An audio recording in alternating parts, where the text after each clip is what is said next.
Good morning. I want to talk to you about what souls and spirits are and the difference between them. Is the first thing to talk about because that's the starting block in the structure of life.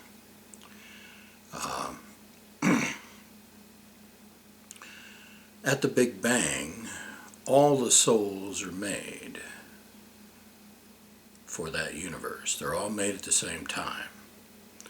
None of them have spirits yet, and they're kept in the waters of death. The soul is actually a piece. You take, there's two aspects to zero space, which is nothing. You know, the universe was made from nothing in a Big Bang.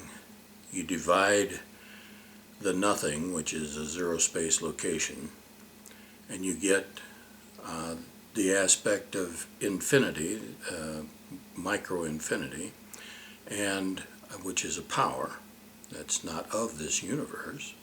Obviously, it's of infinity. And the rest of it is the compressed universe, and there's a compressed universe in every zero space location throughout infinity. But in order for them to be expressed, it has to be divided. Then there's a Big Bang and the universe grows. Well, the aspect of infinity, that power of micro-infinity, has to be held back, otherwise it'd collapse the universe right back into nothing. So it is powdered, and then a coating around each piece from the mind of infinity, so part of the Creator is attached to you. You see, attached to each and every one of you on your souls, to keep your souls from recombining with one another and forming that aspect of infinity, which would crush the universe back into nothing.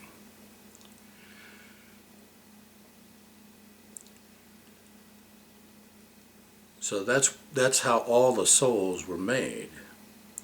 Then one soul was taken out, given to the land of life, and the land of life, the aspect in the land of life, the entity that the presentation of the entity in the land of life is a worm that makes the spirits. It's a lot of worms. And they make all the spirits. So they take a soul from the waters of death, so the land of life and the waters of death have a common border. You see, where heaven and hell do not have a common border.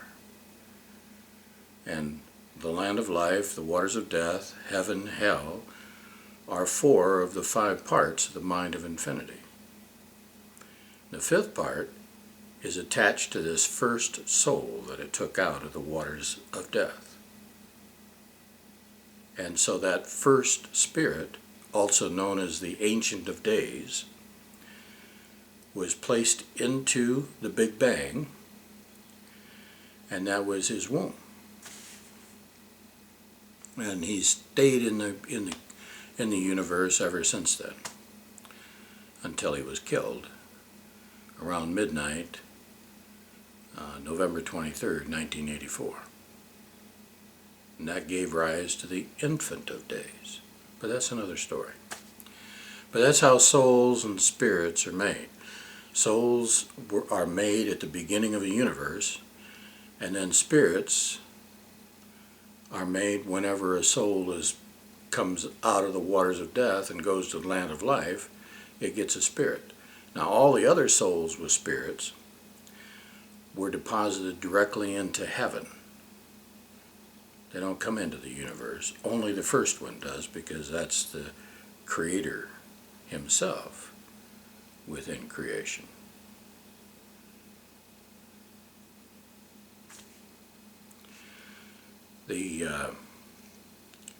All the other spirits are in heaven, and they sit in there until they're old enough to be able to take on their first mortal life, and when the universe was mature enough to actually have animal life forms in there that it can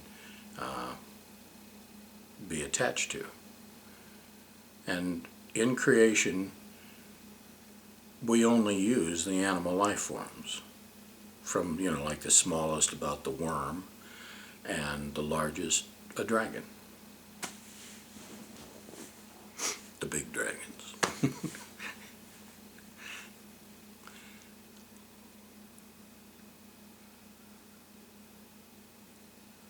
Life exists across all the universes. There's currently 3 of them, so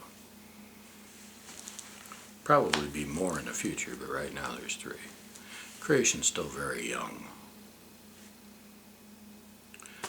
Anyway, now you know how souls and spirits are made, and why does that make you in the image of the Creator? Well, because the Creator himself is based upon infinity, the fabric of infinity. Your soul is a piece of that micro-infinity, which is actually a part of the fabric, but it's a very, you're a very minute part, whereas the Creator is gestalting a vast area of micro-infinities. A large number of micro-infinities gave rise to the Creator in a gestalt form. So the body of infinity is, or the body of the Creator is the fabric of infinity, which is made of what you call nothing, but it's nothing is more than nothing in reality, you see.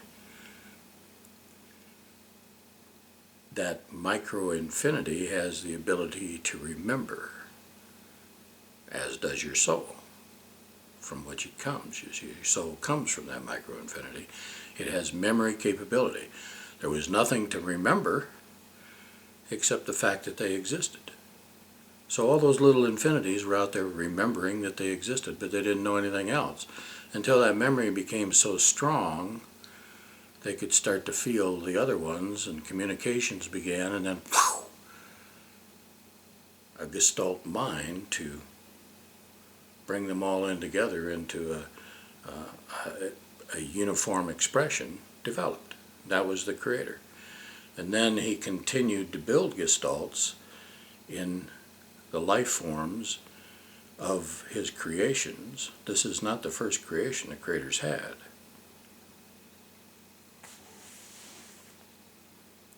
And so you are in the image of the Creator in your soul and your spirit, not your flesh.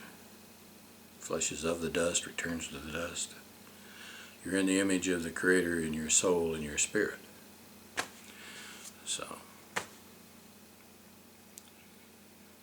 that's what soul and spirit are. Spirits are immortal, which means that they don't die of old age, or they don't die naturally, but they can be killed. They're not easy to kill. They can only be killed in the waters of death.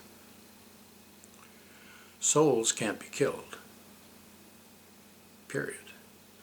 They can be ended as their individuality, that aspect of the Creator that's keeping them from recombining, can be withdrawn, and then the souls would all combine into the aspect of micro-infinity, crush the universe back into nothing. That would be the end of your individuality, and that's that's the end of creation. It's the end of your existence. The end of your life doesn't mean a lot, because, there is obviously you fear dying, and you fear the end of your life, but the end of your life is not that important, because as long as you have your soul, we can always give you life again.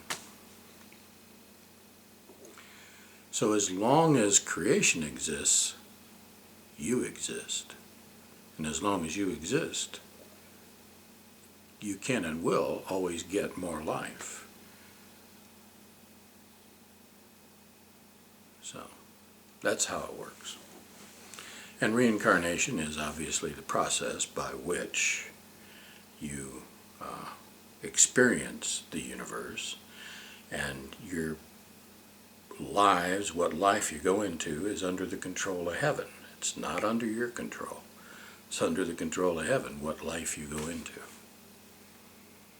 because heaven is using it to develop you, to teach you lessons and develop you.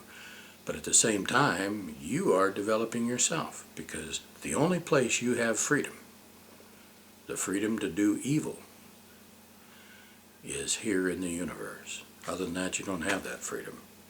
You don't have the freedom to do evil in heaven, and you don't have the freedom to do evil in hell. In hell, the only thing you do is scream. And when hell is done with you, because hell is not forever, that would be evil for the Creator to make it hell forever. That's not the way hell works. Hell makes you pay for everything that you haven't paid for yet. And then when hell is done with you, like a coal turning to ash, it sends your spirit and soul into the waters of death, and you're washed clean. Your spirit is killed, and now your soul is in the waters of death. That's the only way you can lose your soul, is what it amounts to, you see.